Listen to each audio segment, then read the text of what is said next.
நொடிகள் எல்லாம் நோய்பட்டு என்னை சுமந்து போக மறுக்கிறதே.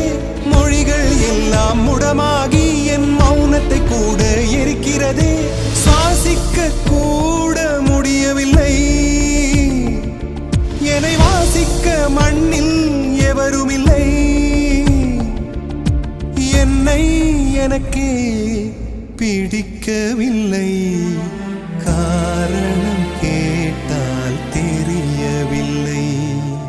நினைவுகள் நெஞ்சினில்